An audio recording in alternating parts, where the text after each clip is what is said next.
And welcome back to Collab Farm. I'm your host, Jackson Roulette, and I'm going to be real honest with you. I've been working hard lately. If you're listening to this, I bet you have been working hard too. Case in point, I just got our garlic into the ground down here in Zone 7, but better late than never, I suppose. So I thought I'd seize this opportunity to bring back an old episode, the very first episode of the Collaborative Farming Podcast, actually. A conversation I had with Chris Bodnar of Close to Home Organics and the Glen Valley Farm. This one comes to mind as one of the best Collab Farm episodes ever, and now that we're reaching a wider audience, I wanted to give it the opportunity to reach more listeners. Chris is not only a stellar farmer and part of a cooperative farm framework, he's extremely well versed in the history of modern farm cooperatives. Now that most of my personal garden projects are winding down for the season as we move into winter harvest mode, even though it's not looking like we're going to get a frost until December, which is strange. Not sure how I feel about that, but we'll be back in 2 weeks with some great guests that know way more about what it means to farm together than I do, and some really, really great conversations. But until then and thereafter, I guess, remember that many hands make light work, and let's hear from some of those show sponsors.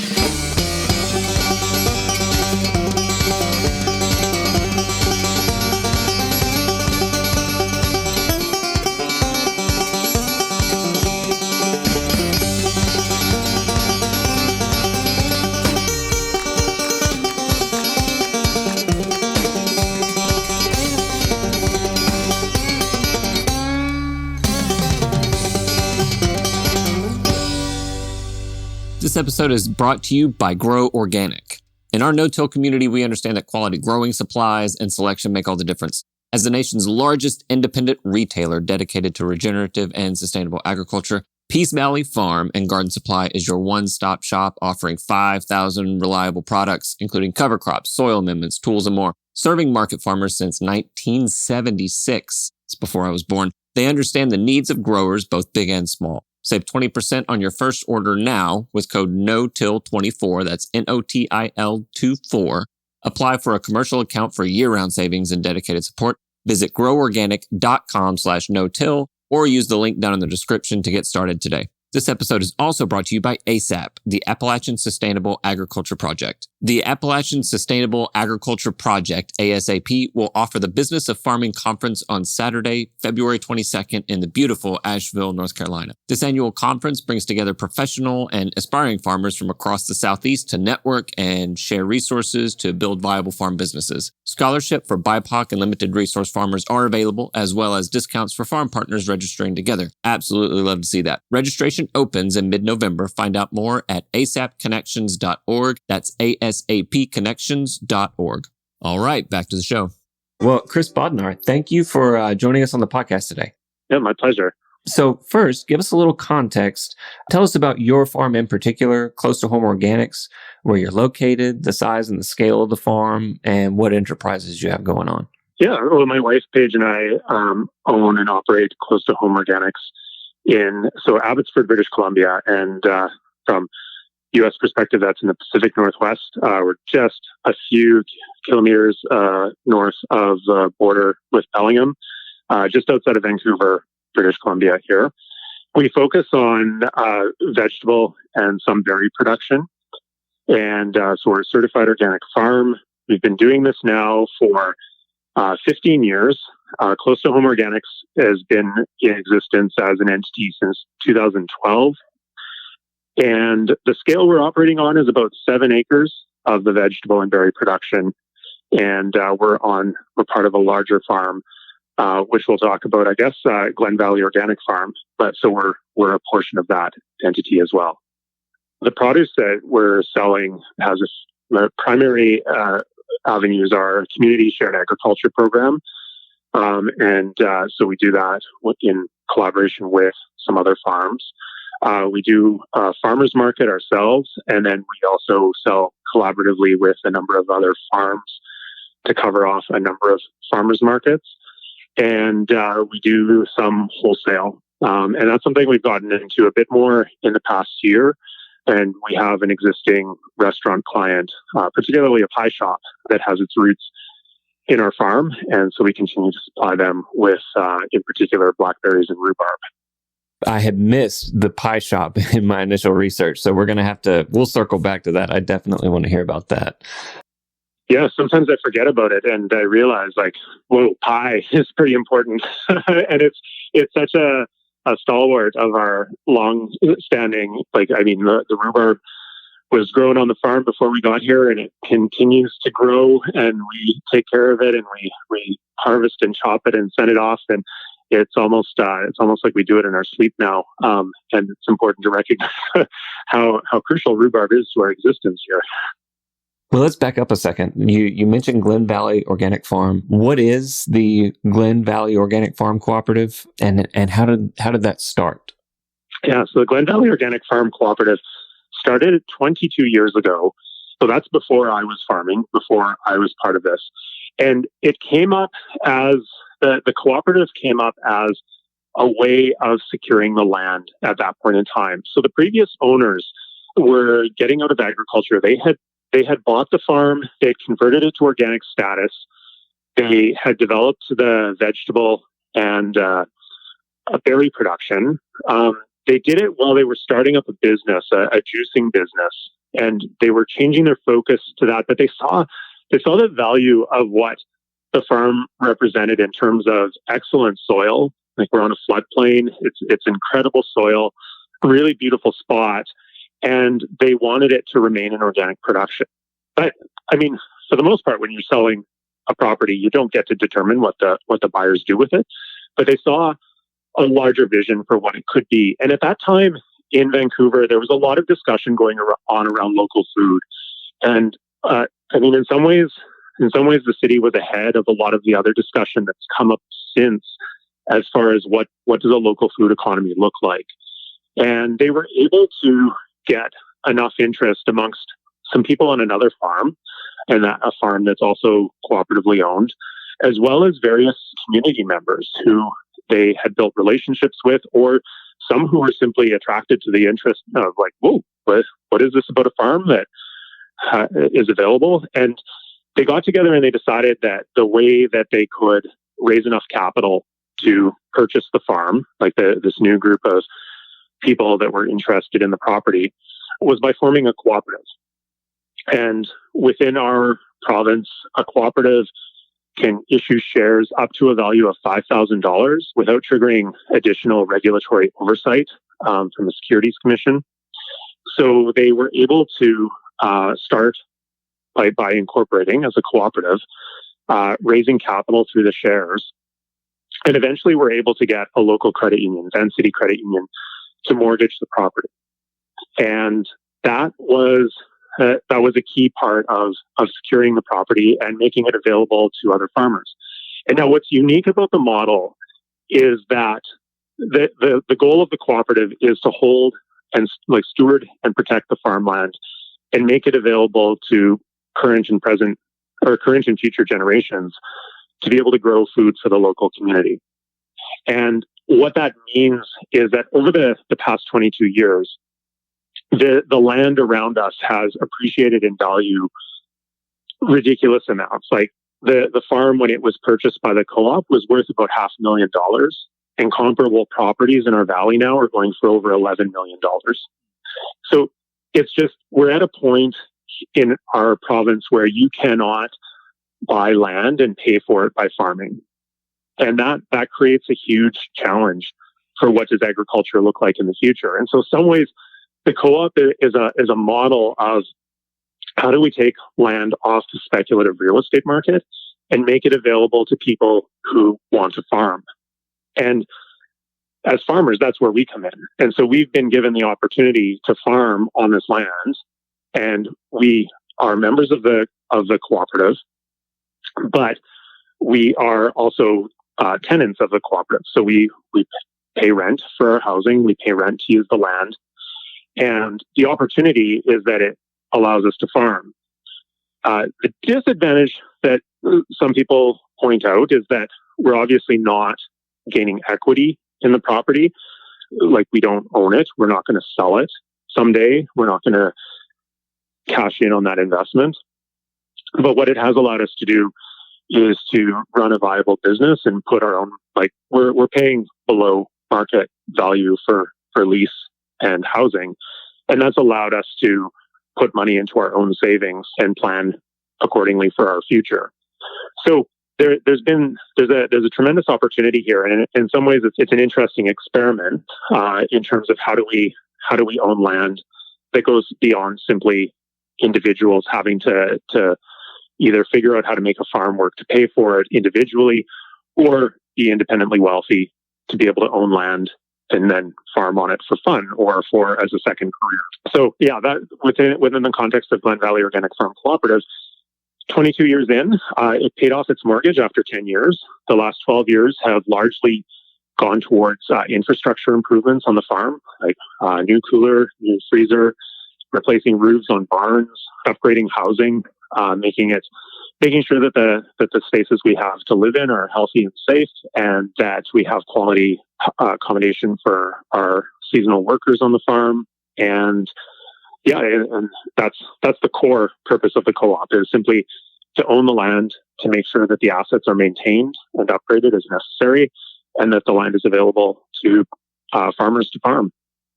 Wow, there's several different directions we can go there. So you talked about raising money from shareholders, correct? That's right. So what are you aware of what that process looked like? Well, yeah, that's a really good question, because at that point in time, to go to any financial institution as a cooperative was a challenge. So I wasn't part of that process, but I've been the beneficiary of that process, because Van City Credit Union, I mean, it's a cooperative. Credit unions are financial cooperatives, so they're owned by their members.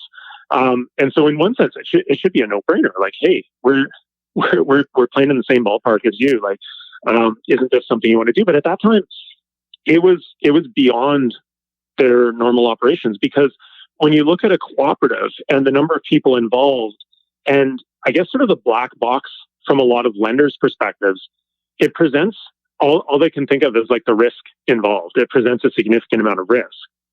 And there was work to be done at that point. And so, the other detail within this that I didn't mention right off the bat is, in order to secure the land right off the bat, a few of the shareholders took out second mortgages on their homes. And that's originally how they secured the property while they were in negotiations with the credit union to make this work. But what it did was it really pushed the credit union to understand, like, if we want essentially like a social economy to exist, like social enterprises and co-ops are part of that, we need to think about other ways of evaluating risk. And so in some ways, a co-op in this context presents a lower risk because you have so many people with skin in the game. And that's partly what they wanted to see. Like, they're not going to give out a mortgage if no one is has anything at risk.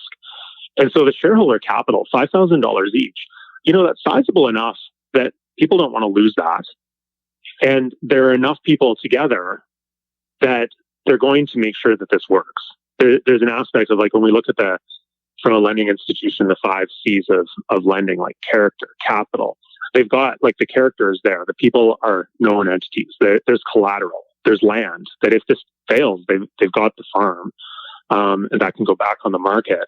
People have skin in the game. Like, there's collateral there, or there's capital there that they put up to make this work. And so what it really did was push Van City to think about how it was going to work in the realm of cooperatives and financing cooperatives.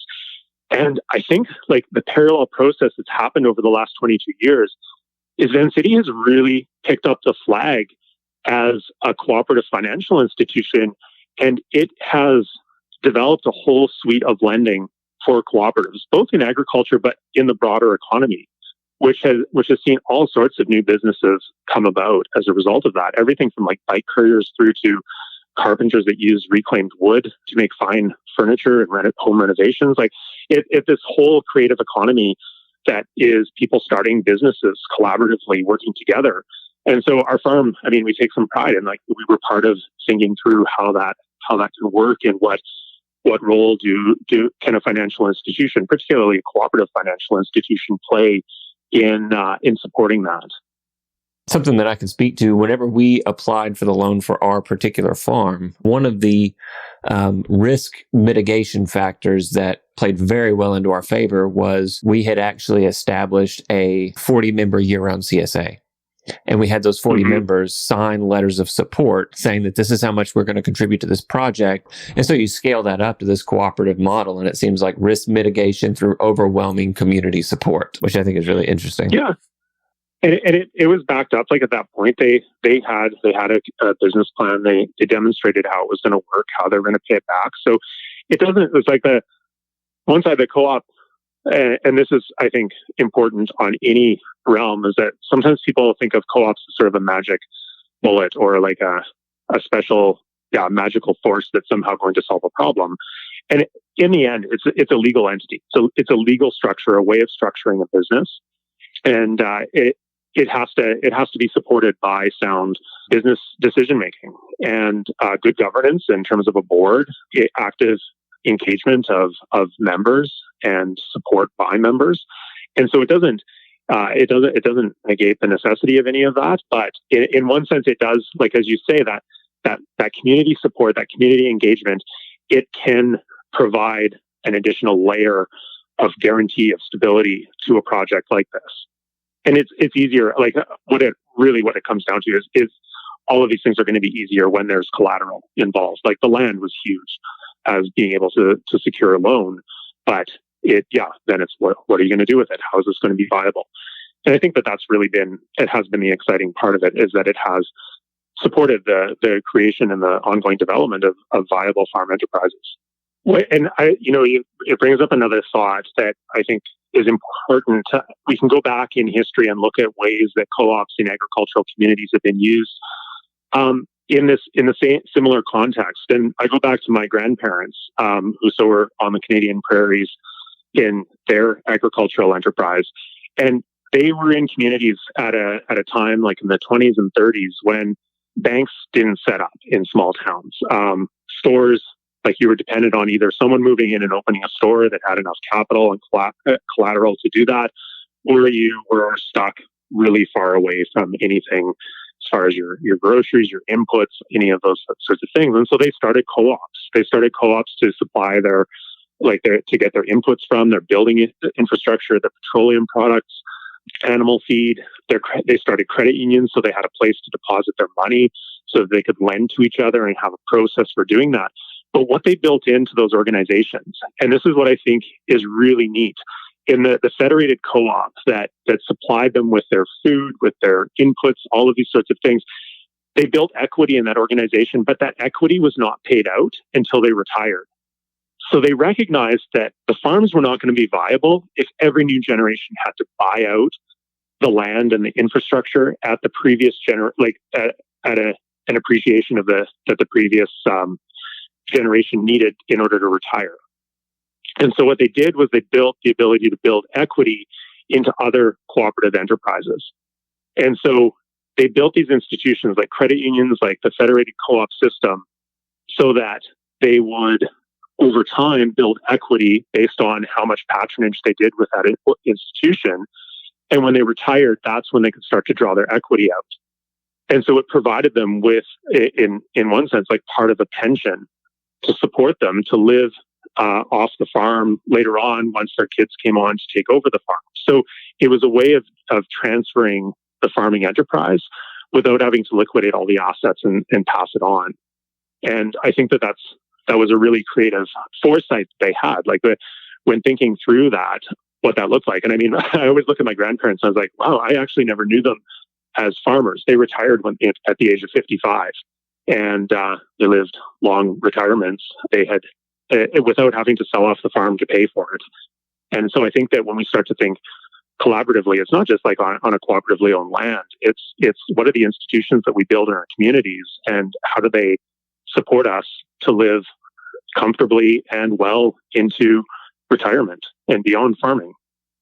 Yeah, and that's a part of the conversation that I feel like I've stumbled into was how can we use these different models to relieve some or to solve some of the challenges on the farm right now, but then what are the implications 20 or 30 years from now? And I think that's something that, as a lot of us get interested in this, we don't think about, but there's a huge amount of potential for relieving a lot of the pressure later in our farming careers. Yeah.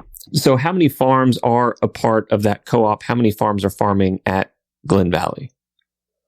Okay, so we have two farm businesses on the farm right now. So Earth Apple Farm and Close to Home Organics. And so we farm side by side, like our fields are right next to each other. Our homes are just across a yard from each other. We share some equipment. We share some, like our cooler space and barn packing area. But we farm like independently, and that we make our own decisions about what crops we're going to grow and where we choose to sell for the most part. And then having said that, we also work the market cooperatively in some contexts as well. So, but yeah, right now the co-op itself houses the two businesses, and then these two businesses also collaborate with other farms in terms of our marketing and so on. So in a sense, it's two vegetable farms on a shared piece of ground. That's right. It sounds like there's a strong co-marketing element between the two farms. But then even in terms of infrastructure, you mentioned cooler, things that come to my mind are maybe greenhouses or large pieces of infrastructure. Are those invested in by the individual businesses? Are those invested in by Glen Valley? And then my follow-up question is, what about small tools or supplies? I'm thinking, small pieces of equipment. Are those purchased by the individual operations, or is that something that Glen Valley as a whole has a hand in? Yeah, so so small tools and inputs and everything, like those are the business's responsibility that we do individually. For the most part, it doesn't work to share things that you use on a daily basis that employees are going to be using that depreciate pretty quickly.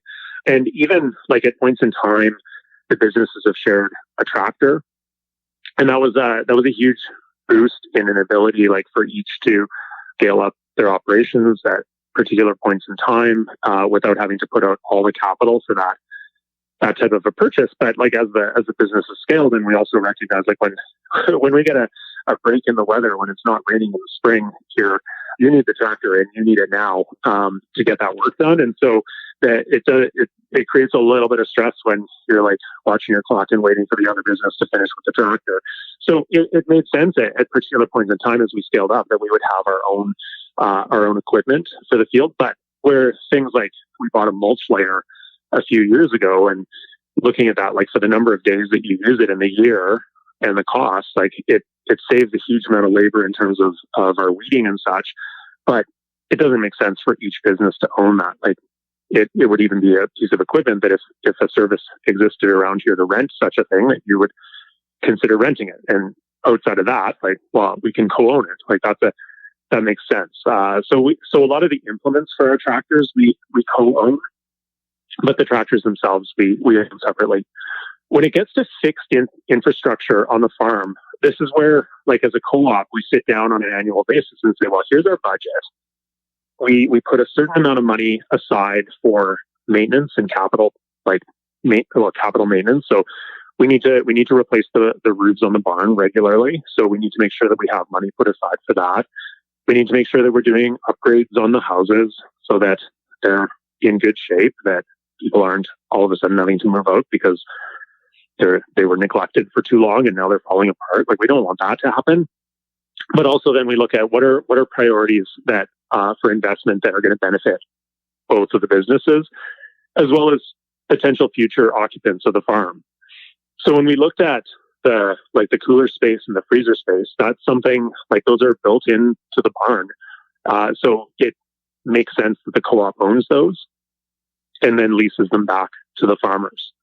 When we look at greenhouses, for example, we're using the largest greenhouse that we have is 36 by 95. Those are things that we own individually as businesses. And at the end of the day, when we're done farming, there's the possibility that if we need to take them apart and sell them off, we can do that. If there's another farm coming on that wants to buy out that infrastructure, that would be another way of doing that. And that is the way we have managed farmer succession in the past. So some fixed infrastructure when people are leaving is available for sale, and either the incoming farmer or an existing farm business on the farm has bought them out. So yeah, generally like the things that are specific to each business, the business is responsible for investing in or negotiating with the other business to decide if they want to buy that collaboratively. And then things that are part of permanent infrastructure. So when we think of like our wells on the farm, like for water supply, when we look at electrical upgrades, when we look at housing upgrades, those are things that all benefit the long-term viability of the co-op in terms of having quality assets to lease to farms. And so that falls within its mandate and its mission. So that just comes down to a practice of prioritizing and budgeting. As I said, like the lease rates are below market value, but the lease rates are still adequate, that they need to cover like everything from property taxes through to electrical bills through to maintenance of infrastructure. So we're not going to charge less than it costs to maintain the farm. It's just that there's no one else making a profit, like expecting to live off of the proceeds of the rental income. Everything that's generated is invested back in the operation of the farm. A shorthand way to make sense of it is short-term, intermediate, and long-term assets. And the long-term assets are really the responsibility of the cooperative to invest in and maintain. And then it sounds like some intermediate and definitely your short-term assets are the responsibility of each individual farm first. Whether or not those farms want to go in together is up to them. Yeah. You were talking about, if a new farmer comes on or a farmer leaves the farm, having those intermediate and short-term assets to decide what to do with. What's the mechanism for a farmer who would be interested in joining Glen Valley Cooperative? And then also, conversely, what is the mechanism for leaving the cooperative? Yeah, well, we could start with the leaving, because someone has to leave in order to make space for someone else to be able to come on. And so usually that involves a provision that we ask for a 1-year notice, that if someone was planning on leaving, that it gives that time to plan. And usually we haven't been in a situation where that's been unreasonable. It takes at least a year to plan that sort of a succession. Once the co-op knows that someone is planning on leaving, we've done in the past is created a committee to work with the farms, both the exiting farm and the remaining farm, as well as a couple of members of the co-op, to determine what is it that the outgoing farmer wants to get out of this succession, in terms of, do they have infrastructure that they would prefer to take with them, or do they have infrastructure that they would like to leave on the farm and have someone else pay for? Does it make sense the co-op would be interested in buying some of what they have? So all of that is on the table. So that's sort of a facilitated process to figure out what does everyone want to get out of it in the end. And from that, the co-op then is able to develop a request for proposals that it can circulate in the agricultural community to see who would be interested in coming onto the farm. And so the last time we did this was about 6 years ago, when Earth Apple Farm came on, and we were able to say, with the outgoing farmer, this is what he wanted to see, because he was moving across the country, so he didn't want to take everything with him. And there were some things that were just easy enough, like the incoming farmer had a number of assets and so on, tools and so on, that she didn't need to buy everything from him. But there were things that were easy enough for him to post on local agricultural listservs and Craigslist and such, that people picked up fairly easily. There was planning that he had to do in terms of how to liquidate some of his assets and get what the best rate of return he could on that, in terms of knowing that he was going to have to buy a whole bunch of new stuff when he got to his new place on the East Coast. But also there were a number of things that were just easy enough for the incoming farmer to buy out, and some things that were basically put on the table. If you're coming in, it's expected that you're going to be doing a similar enough type operation that this is what the co-op needs to lease out, and that you can't come in and say, well, I only need half of that. We're looking for a compatible business. And so that allowed enough interest in terms of people putting in an expression of interest or a proposal to the co-op, that the co-op was able to interview people, figure out where the best fit was, and select a farmer to come onto the farm. And so at that point, the obligation of the incoming farmer is to buy a share in the co-op. So that's a $5,000 investment that they'll get back when they leave. and whatever the financial arrangements are with the outgoing farmer, that's between them. It can be facilitated in part by the co-op to make sure that everyone is on good terms and that it's making sense. And then an arrangement with the existing business as to, is there a need for mentorship? Is there a need for collaboration, or how are we going to work together? So there's the financial side, and there's also the personality fit that we all wanted to make sure that we're going to be working and living alongside each other. Even if we're not working with each other directly day to day, we still all have to get along and be able to work through differences of opinion and so on. And so those are the soft side and the financial side, and the stuff, the tools and the land, those all have to sort of fit and click for it to work. And I think the more, what we found is the more we were able to articulate the opportunity that the co-op had and the expectations the co-op had, that sort of help people self-identify whether this was an opportunity that was even relevant for them. And then, so the people that we had inquiring were very well matched to the opportunity that was there. And then it was a matter of figuring out, okay, well, so what are the personalities? What are the needs of everyone involved, and how do we meet those? And coming with a resolution that works. And I mean, the track record is that we have a business that came on at that point 6 years ago and plans to be here for a long time. And our business close to home, we've been here living on the farm for 15 years. We definitely see the opportunity that's here and are committed to working to make the co-op a viable place. And so that's really the mix of what we need in terms of people willing to put in the effort. Understand it's not always easy, but at the end of the day, we have a really amazing opportunity to farm here. Throughout that process, you kept using the word co-op as a reference to a body of, I'm assuming, individuals. On your website, you had mentioned a board of stewards providing leadership and decision-making. Are they a part of that process? Are normal shareholders a part of that process? Or I'm assuming you're a part of that process as well. What is the makeup of the co-op that makes those decisions? Yeah, so generally so the co-op has a board, and so we call it a board of directors. We use the term board of stewards because, being really a director of an organization, they're there to steward that organization. And we use the term steward. We're stewarding the land. We're stewarding the community. And but yeah, they have the legal responsibilities as directors of the organization. And so usually they'll see that there's a committee of members to take on a particular task. And so if we're doing an infrastructure project, they would make sure that we have a committee together to oversee that process. The way we operate on a day-to-day basis is that we have a group called our Farm Circle, and so that includes the resident farmers, the leaseholders on the farm, and a number of co-op members who are there to support them and support the co-op in terms of its operations and decision-making process.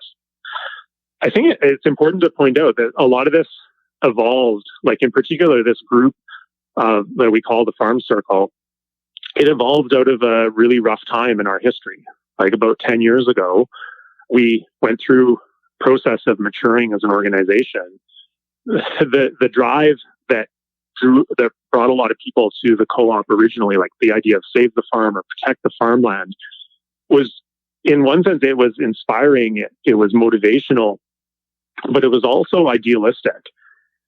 And there were challenges on the farm at that point that between individuals that were living on the farm and expectations of co-op members, that the co-op members, they made decisions, but without really thinking through who was going to carry out those decisions. And there was defensiveness, I think, amongst the people on the farm who felt vulnerable. They weren't clear as to what point, is the co-op giving us direction and so on. And I remember a meeting where we had gone through a process of mediation and resolving a larger issue on the farm. And one of the shareholders said, we can't expect the farmers on the farm to be living out a dream that we have. We can't live vicariously through the farmers. If we're gonna make this work, there's a realistic expectation that we're involved on a practical basis and that our expectations are reasonable. And that aspect of what's reasonable has really defined how we see good governance in the organization. So even if the only thing that's accomplished in a year by the co-op as an entity is to continue owning the land, to maintain the infrastructure, and to ensure that the leases are updated, that's all it needs to do. We originally there were people who joined who said, "Oh, and we should be doing education and outreach and tours and et cetera." But who's going to do that? Like, if you're operating a farm business and you have a young family or any of these other things, like you can't put that off on someone else to carry out.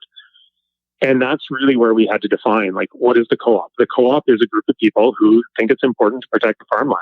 And how do we protect the farmland? We protect it by owning it and leasing it to people who are going to farm. And if that happens, the mission is accomplished. That's great. The reality is, how do we make that work? Well, there are people who live near or some a little bit further away from the farm. Been easier to do in a year of COVID because everything has gone to Zoom where we used to meet in person. But we have a meeting every 3 weeks or so where we're able to sit down and say, like, so what are issues? Like, what's come up?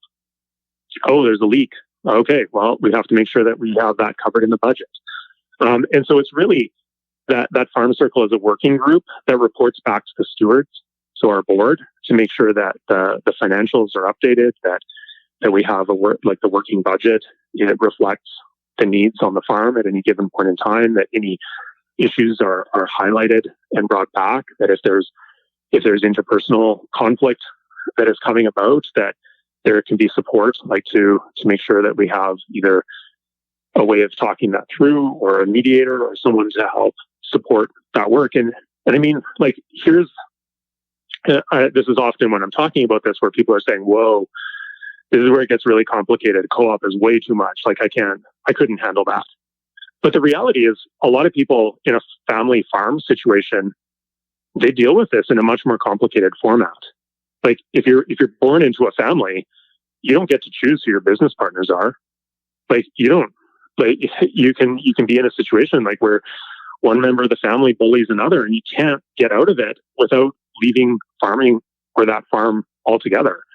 So it's not necessarily easier. I think that in a family farm context, it's the thing about the co-op is it forces you to put it on the table. Like, conflict is normal.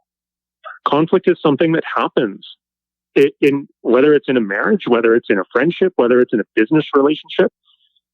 And the real standard, like, that we need to evaluate that by is, how well do you work through that conflict, and how do you build out of it to come up with resolutions that work for people. And the co-op forces you to do that, because anyone at any point in time can walk away, say, like, I'm not married to this, like, I don't have to be here. But we all see the opportunity that's there. And so this is it's a long answer to your question, like, what the co-op, what is it, and what is the mechanism of governance?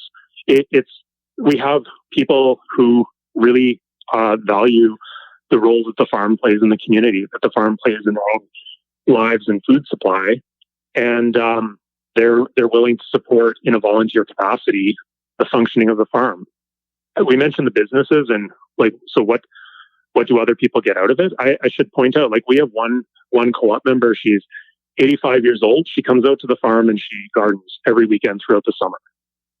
Like, just an amazing powerhouse of energy, and keeps us all in line. When an 85-year-old comes out and says, hey, this looks like a mess, we need to clean it up, everyone you clean it up.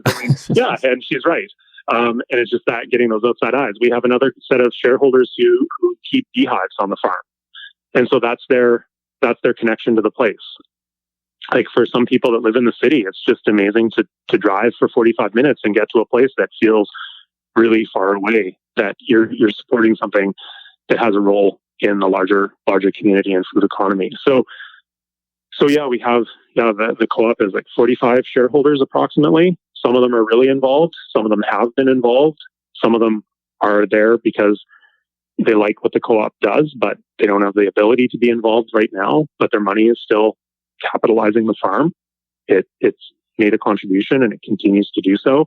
And then we have a core group of people who are the volunteers, who are the board members, who support the Farm Circle group to continue meeting and operating. And it really is a community effort. But yeah, when you talk about like community shared agriculture, like this is community. This brings like people are committed in a way. And at that point, like they put in their $5,000, but they haven't even signed up for a CSA share yet. It's just they get the whole community and the agriculture without getting the food yet. That's a whole other entity unto itself. So. Now, I don't know about you, but I got into farming to grow food, not spend time creating pack lists, writing newsletters, responding to emails, maintaining web stores. Look, if I could spend less time on my phone and my computer and more time actually farming, that would be a win.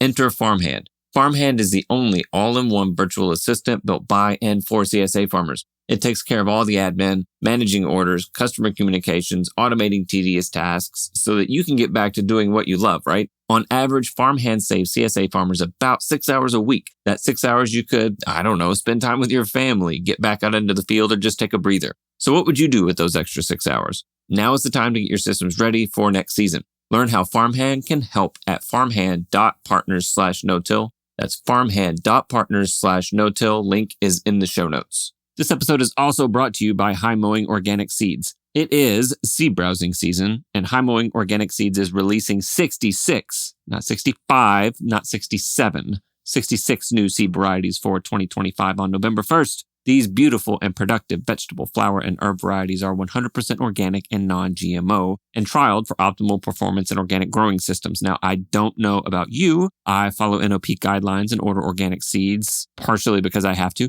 but it's very easy to look through their catalog and know that everything is clear and safe for me to order. Just a side note, whether you're trying to bring the best to your CSA, wholesale customers of the farmer's market, High Mowing has the professional quality seeds and supportive grower reps to get you from seed to harvest. Visit highmowingorganicseeds.com to request a catalog. Use code NOTIL25, that's NOTILL25 for 10% off of your order of $100 or more. Again, visit highmowingseeds.com. All right, let's get back to the show. I mean, something that you brought up was it does seem from the outside when you have owned your own farm business that any level of collaboration or cooperation seems complicated.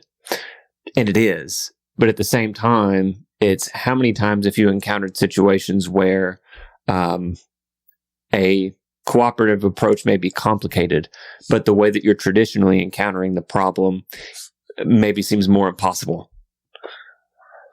Like, I think that what you underscore there is one of the risks that I think that we have in the conceptualization of the local food movement, in that we've really fetishized like the independent farmer, and this idea, like on one end, sort of a libertarian ideal, or like these are not they're not mutually exclusive categories. And I think that the thing that we ultimately have to recognize is that as humans, we work together, we collaborate, we cooperate.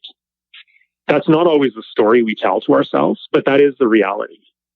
And so, like even like how challenging it can be if everything rests on you. Like you're the decision maker, you're the doer, you're the financer, you have to put it all together. That's a huge burden for one person to carry. And even if that is your experience on the farm, I'm pretty sure you still rely on other people, like friends, family. Like there's no one that exists as a solitary entity with no community support or community contact. And I think that is important to acknowledge, like that we're social beings and we rely on each other. And as humans, we're messy sometimes. And that's part of what makes it great. Like, so I think that there is something to say that these relationships are worth building. What if, in maybe an infrastructure decision or maybe even bringing on a new farm, what if there's not a consensus within that committee or within the board of directors? How are those decisions addressed from that point of non-consensus? Yeah, so we have come to this point before where we do work on a consensus basis, and usually that's not a problem.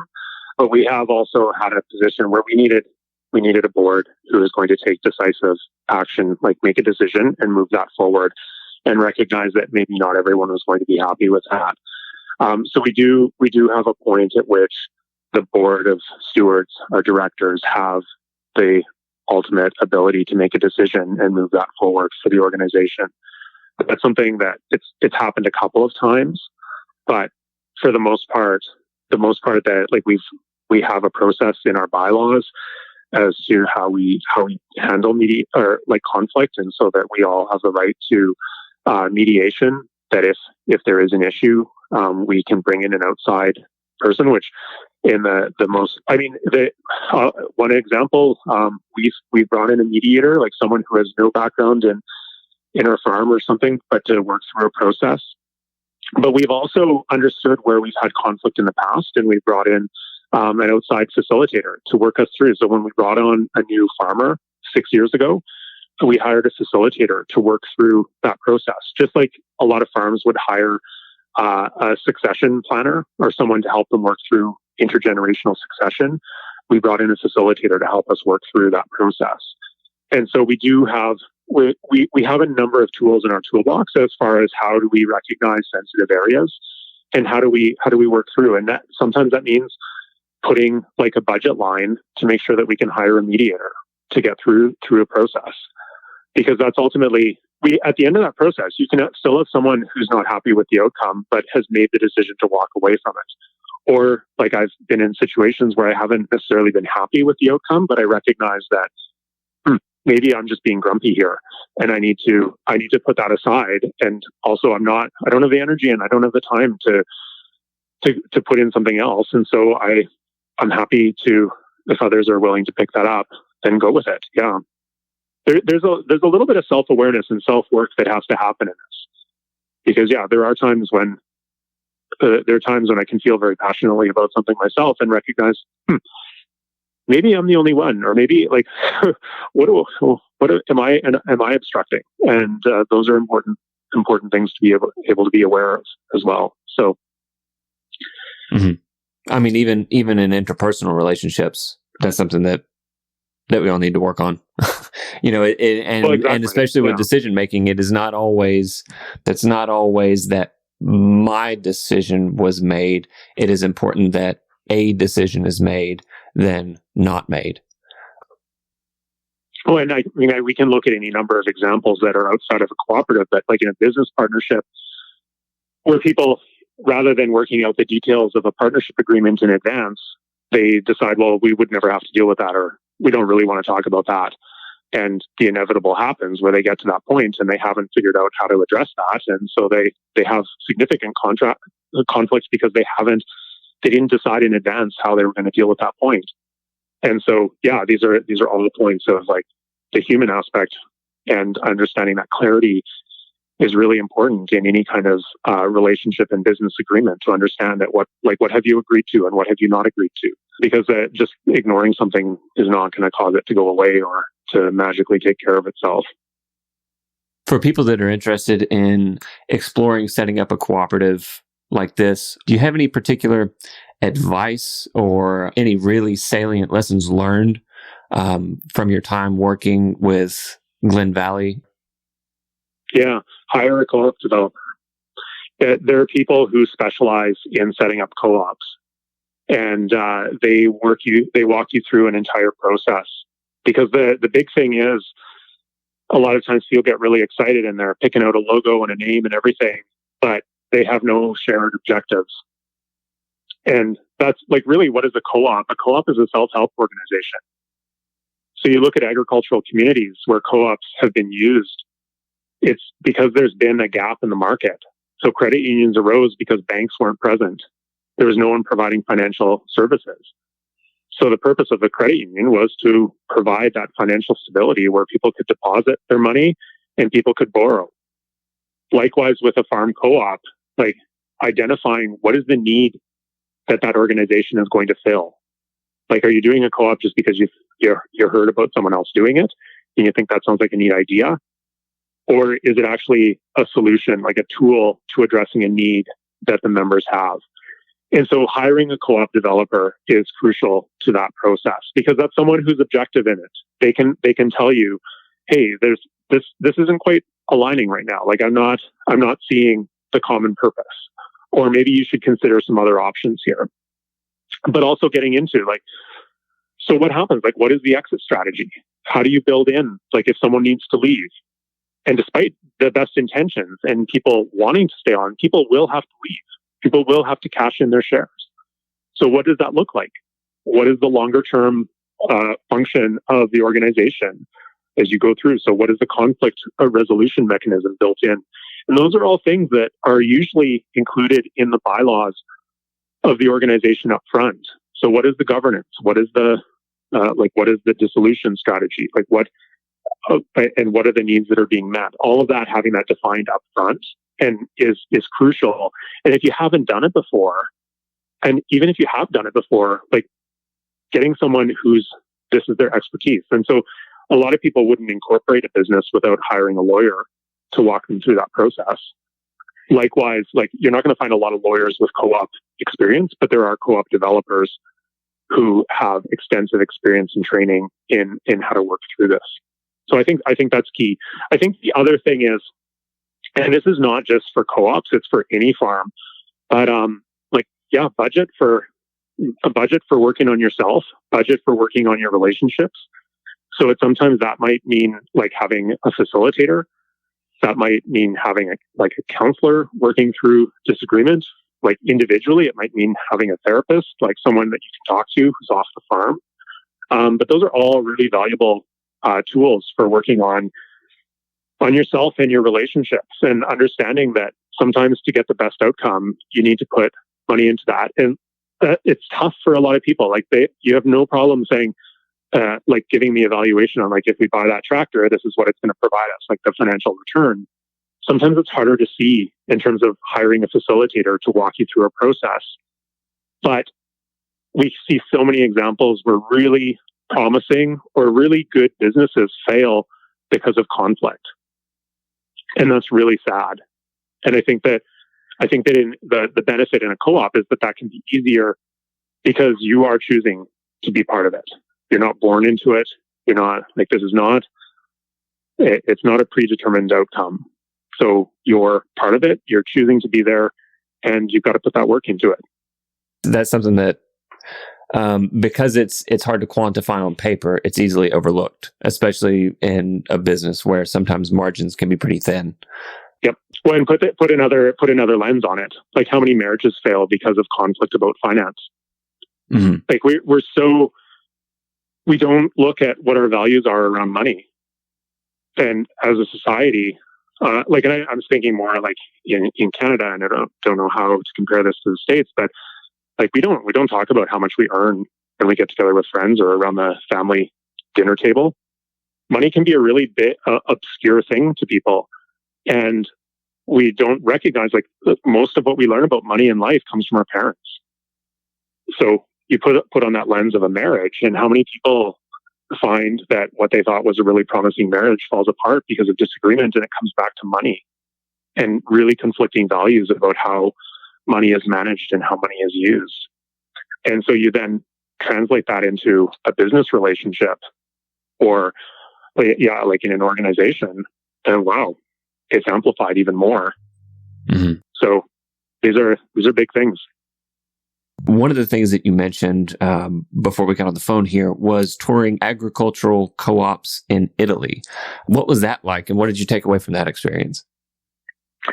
Yeah, well, so that was in 2017. And so going back to Van City, the credit union that originally mortgaged the farm, they now run, it stopped because of the pandemic, but they've been running for some 18 years now, a tour of the Emilia-Romagna region of Italy, where they take a whole set of their staff to go and learn about co-ops.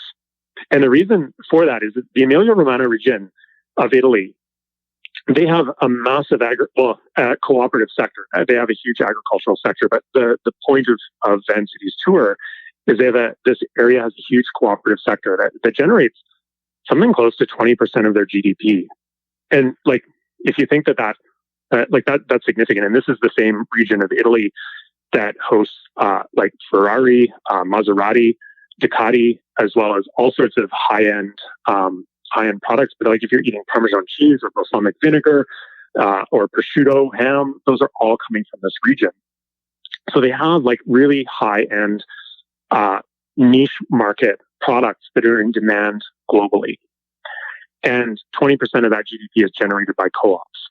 So they send over a group of staff every year to learn about what is going on here. And so the University of Bologna's Faculty of Economics provides lectures to staff, and every year they choose a theme. And in 2017, they chose agriculture as a theme. So a group of food and farmer individuals from organizations that work with, or the events that he works with, were invited to go along. I got to go on that tour. And what we saw was, like, when people think of like Italian wine, they have this image from a movie, like of someone on their farm stomping on grapes and so on. But the reality when we're there is that the wine coming out of this region is produced by cooperatives. And so you have like hundreds of farms that are members of a wine co-op. And so the farmers themselves, they're not grape growers, they're wine producers. So they're growing those grapes specifically for this type of wine. So in that region, it's Lambrusco. It's a bubbly red wine, and that's sold around the world. And the really neat thing about the co-ops there is the co-ops actually, like, they represent cooperation amongst farmers, but there's also competition, because farmers have a choice as to which co-op they're going to be part of, because it's such a fundamental part of the way they've organized their agricultural system. So you have like grape growers who are actually wine producers. You don't have the like pork producers. You have prosciutto producers. You don't have dairy producers so much as you have Parmesan producers.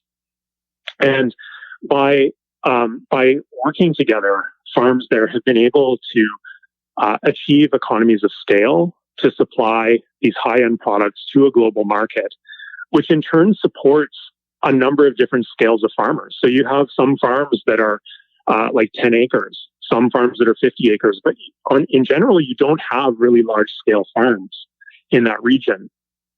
And the other thing that's come out of this area is like a lot of machinery that you can buy is produced in that region. Like they've developed technical expertise that supports that. So it's this really inspiring opportunity to go and see an agricultural sector that thrives on its cooperative model, and that it's scaled to an economy that operates within a global competitive marketplace. And so a lot of things that people like often will say as a critique of co-ops, oh, well, they're not scalable, or, oh, they won't work within this context. I mean, they prove it wrong. They prove those assumptions wrong, and that they show that it really comes down to like a process of identifying your marketplace, identifying your product, understanding like how like any one farmer on their own is not going to be able to produce quality cheese on a global, like to be able to supply a global market individually. So by working together, they're able to achieve that quality control, the quality assurance, the productivity, like the supply volume and the supply chain to their buyers. And that was just this moment of like, whoa, what we've been doing here is not some sort of like rinky-dink backyard irrelevant function. And to be there alongside a credit union and all these staff, and they're like looking at the financial side and saying, oh, well, what if we came up with a product that offered financing in this way? And what if we worked with farmers in that way? And what if we encouraged this sort of collaboration? It was like, whoa, you've got like 20 really bright minds all looking at the financial side of it and asking farmers like, hey, what do you think of this? Does that work? Or who would you take that back to get ideas from? And so it was just this really great moment of being inspired and wanting and recognizing that, well, we can do that here. It doesn't have to be on a grand scale. It doesn't have to be on a global scale, but yeah, we work together every day, and that's how we thrive. And that's really driven me the last 4 years in terms of thinking through, like, what can we do with our cooperative economies back at home and supporting ourselves and supporting each other. So you said that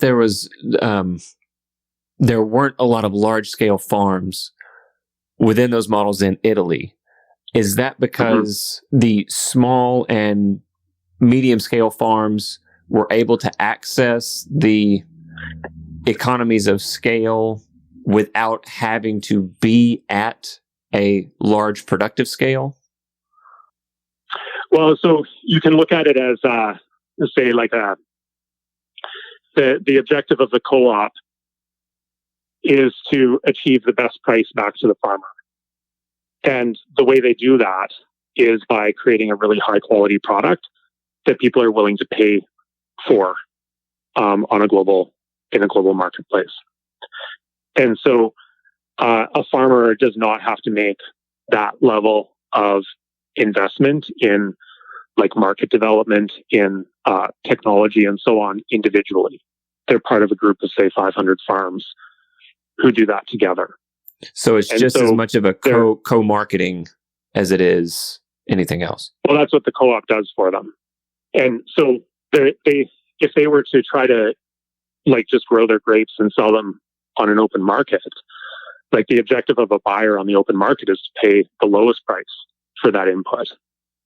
And so when you have their buyer is the co-op, and the co-op is looking to get the best return for them, that's a huge support back to them. Now, in turn, like the co-op also provides agronomy services to their members to make sure, because they can't take delivery of substandard quality product.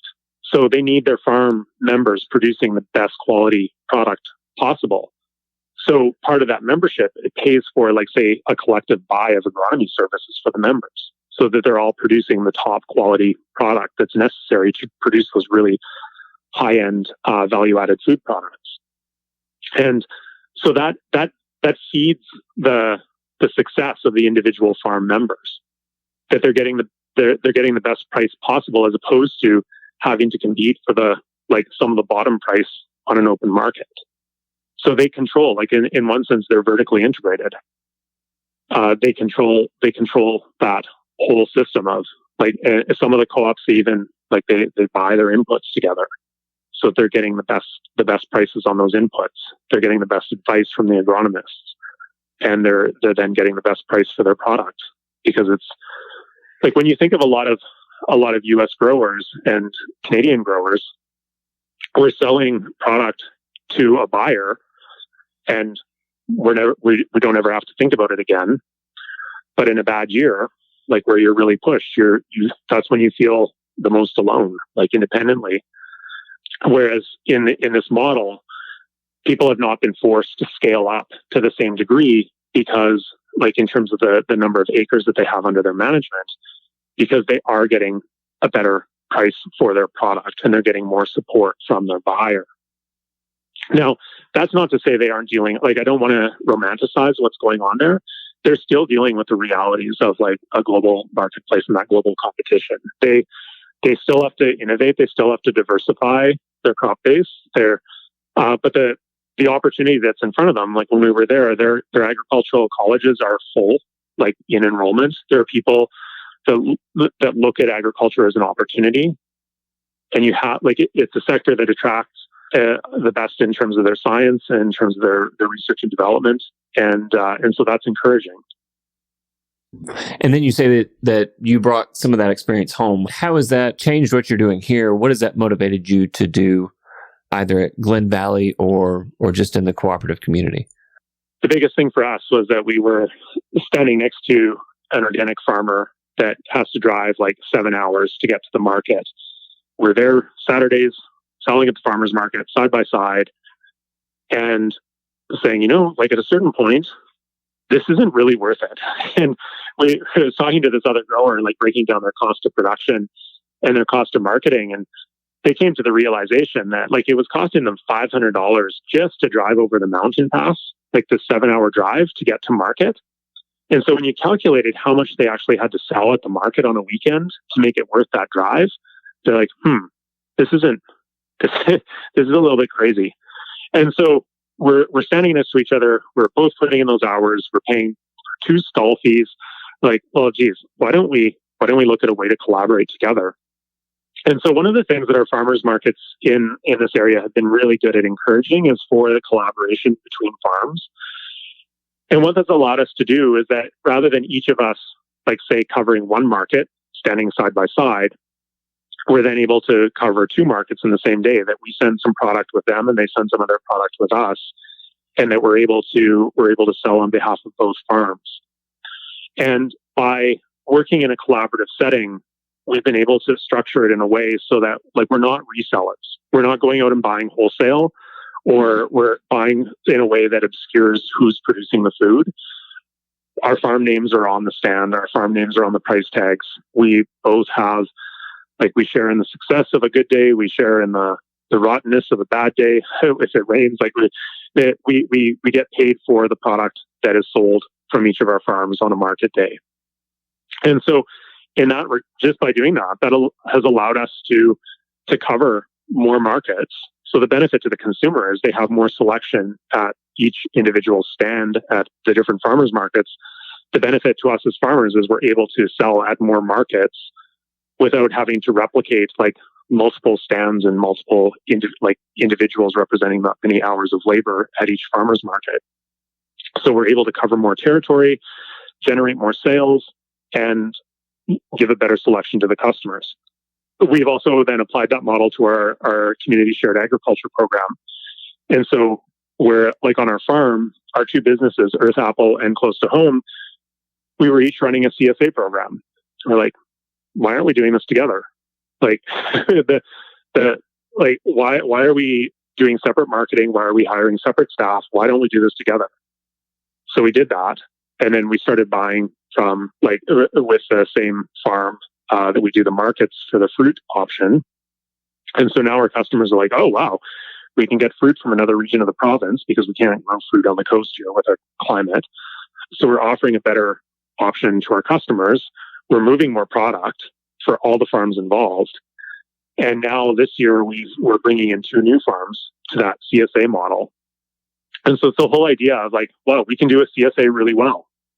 And the more farms we have participating, the more volume we can do to more customers, and it produces, like, a better outcome for everyone. We have happy customers. We have farms who are able to really focus on where do they create value for their customers. It's through growing really good food. So we don't all 5 farms, we don't need to replicate the same marketing activities if we can work together to do that really well as one entity. So that look, like, it's not, so we didn't come back from Italy and saying, well, we've got to figure out how to be a global player in carrot production. We came back and said, wow, how can we work together with other farms and build something that saves us all time and makes us more money? And at the end of the day, like, no one wants to work harder for less money. Like, we want to be able to spend time with our families. We want to be able to do things we enjoy outside of farming. And if the cooperative provides us with that economic ability so that we're not burning ourselves out and each farm replicating the same mode of marketing, like, then why would we not do it? So it's been just really eye-opening. That doesn't mean we agree on everything. It doesn't mean we always, like, that everything is easy. But at the end of the day, like, what is the point of this? It's not that we're doing this so we can all be best friends.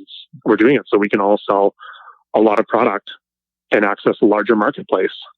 And at the end of the day, that works. It's great. And have time at the end of the day.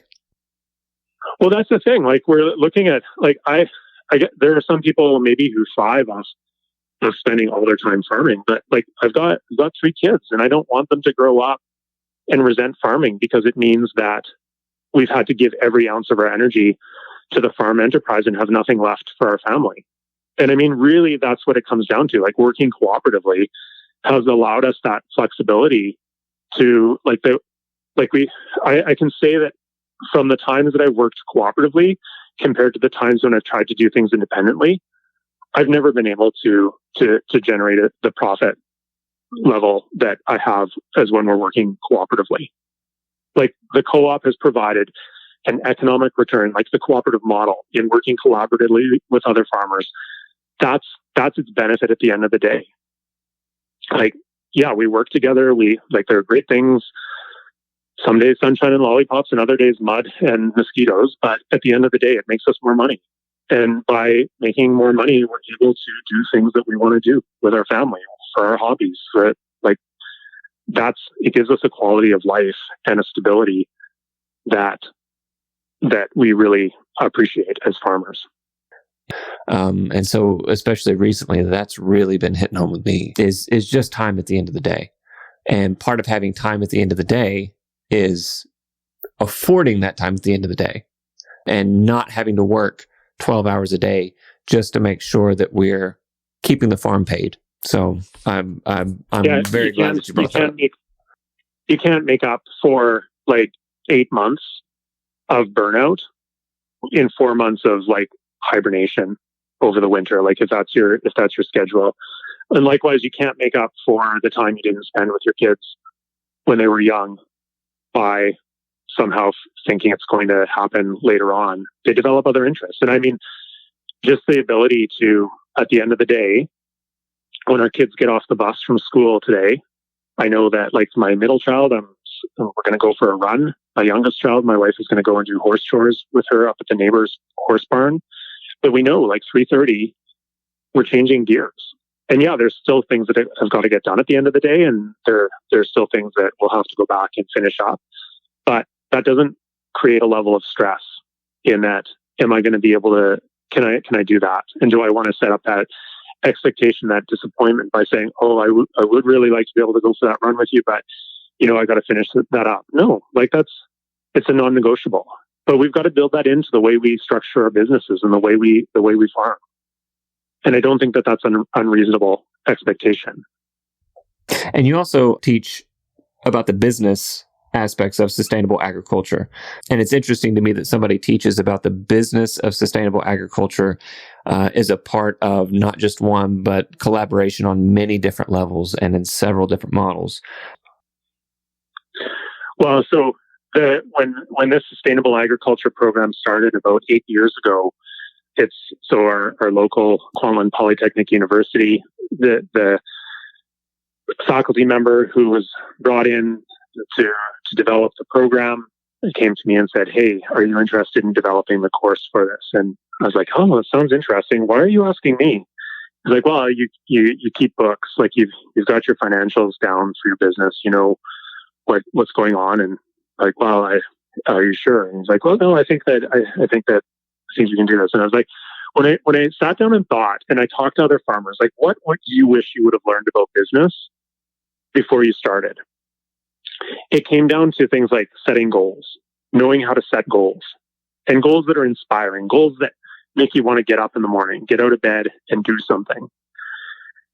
And there are many different things that motivate people.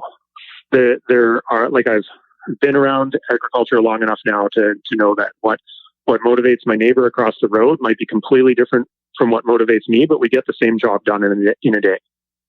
And we spend our time outside of farming differently, perhaps, but we can share that appreciation for wanting to have a quality of life. So how do you teach sustainable agriculture? Like, if you're teaching people regenerative farming practices, you're teaching them like diversified crop production, how do you do that and say, oh, and by the way, here's this traditional economic model, you've got to make that fit? Because it doesn't work. And that's where, when we look at co-ops, where did they originate from? They originated from people saying, what do we need to do together to be able to make our lives better? And once they could identify those common needs, then they could identify ways of addressing those needs. And that's really what I want to cultivate within our agricultural sector. So it's not about going and saying, well, someone should do this, or the government should do this, or the business should do this. So, like, what do we need, and how do we do that? And then if you have an articulated request, or say this is where we could really use some support or some development, you can determine, like, is that a policy request that you can take to your regional government, to your state or provincial government, or to your federal government? Is it something that we can do on our own? Do we have a business proposition that we could take to a lending institution that they would be willing to finance it? I think that what we see this challenge of, like, people feel in some regards like powerless, and that we can't send people on a path and say sustainable agriculture is important without thinking of the business side of it. And so what are the economic models? What are the business models that work And that's where, like, I think when I came back from Italy and I was like, whoa, I saw something that really works well. And what pieces of that can we take? And so that's really, it's not that I walked into a pre-existing program and had to make it fit what I was doing. It's like, so if we start from the beginning and say, what does sustainable agriculture look like?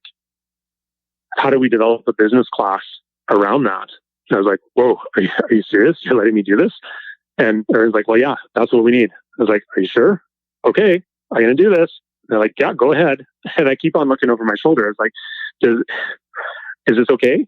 But I mean, that's the exciting thing. And I now see, like, my students are out, they're farming, they're working for other farms, they're starting their own farms. They're doing so, like, with business plans that make sense, they're carrying them into new businesses. They know what they're getting into, and that's exciting. I think that fetishization of, like, a lot of people say, well, I dream of having my own market stall and so on and everything, but they're basing that dream off what someone else is doing, as opposed to saying, like, what do I need? Like, what are my goals? What do I want to do? And how can I do that? And I may not have the same personal goals as the person down the street from me, but we may have the same business goals, like economic goals, that we want to sell this product.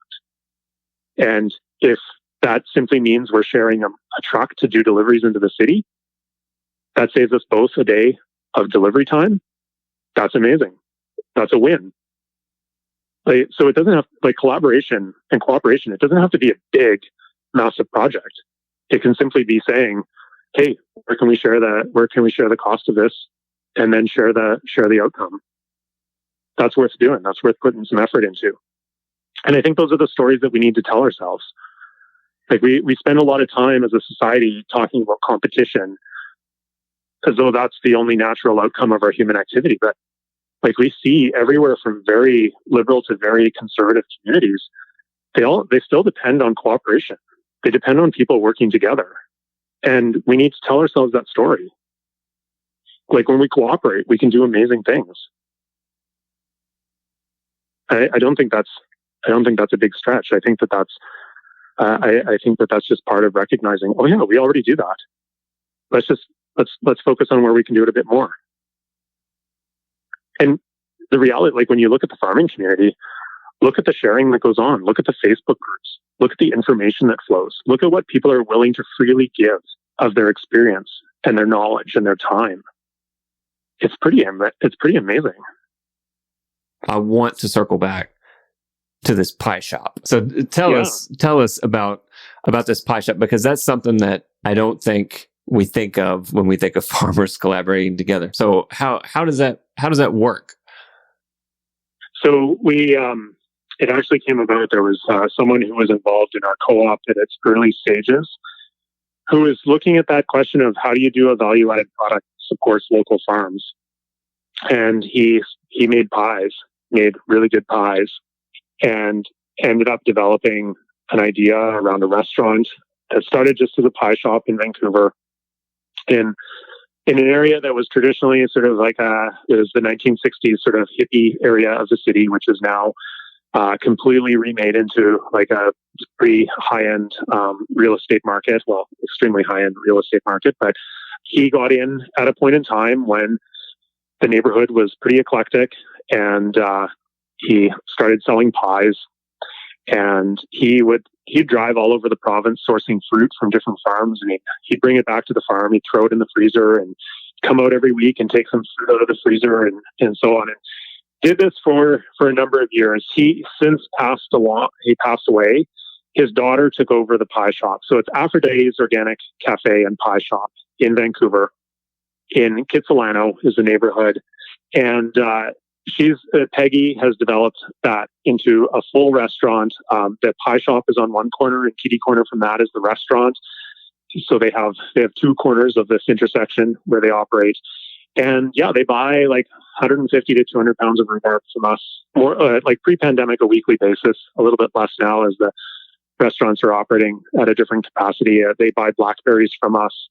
We're working on figuring out this season how to supply them with more carrots and beets and such going forward. But this idea of community supported or community shared agriculture was really Aphrodite's came out of this idea of a restaurant-supported agriculture, where what if a restaurant and a farm work together, and the restaurant really worked to sell the farm as part of its identity, and that's been big. They've done this over like 18 years now, and it hasn't been easy, because you have a lot of restaurants who put like local organic on their menu, and they're buying from the big wholesalers. Like, there's no way of verifying that. So when you actually do it and you have to put a price tag on your menu that reflects that, it's gutsy, but they do it, and they have clientele who love their product. We love supplying to them. I mean, I don't do a lot of restaurant sales. It's not part of what our business is set up to, but I love working with Aphrodite's, even if it's just to send the rhubarb. And like, yeah, we grow a lot of rhubarb. Like, there's a lot of rhubarb that goes out the door specifically for the pie shop, as well as a wholesale client that we sell to by the case in season. I mean, in the larger sense, when I think of what my dream of being a farmer was and what that market stall would look like, I didn't really think about rhubarb.